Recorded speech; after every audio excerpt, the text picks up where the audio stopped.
All right, good morning, everybody. Hello, whatever time you're looking at this stuff. So today we're going to talk about some short story literary devices, some things that are commonly found throughout short stories, whether you're reading them or you're writing them. Now, unfortunately, I'm not going to be able to have you guys do a big, huge piece of writing.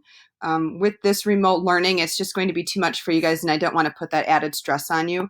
But these are still really valuable things that you guys do need to know.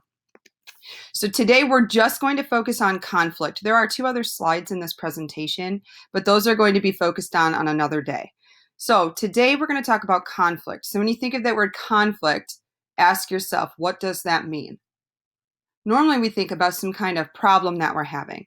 But when we talk about conflicts in literature, it refers to a struggle between two opposing forces, usually the protagonist and the antagonist, which we're going to talk about those two types of characters later on.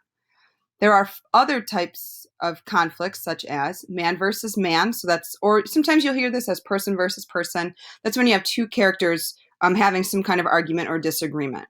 Then you have man versus society. And man versus society is when you have a character who is causing some kind of problem in regards to the society. Maybe they broke a law or they're starting a riot. They're doing something that's going against the greater good of a larger group of people.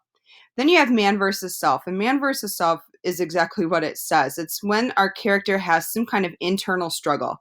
So if you think about, for example, peer pressure, if somebody's feeling peer pressured into something, they're having that internal struggle, trying to identify whether what the choice they're going to do is right or wrong.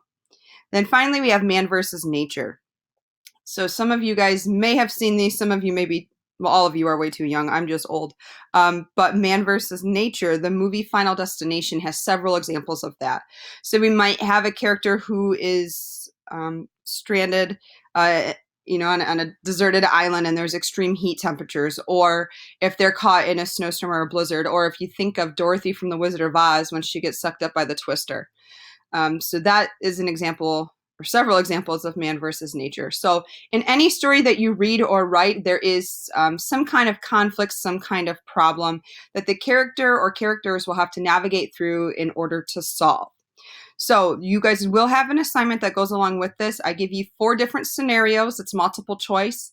You're going to have to identify whether the conflict is man versus society, man versus self, or man versus nature.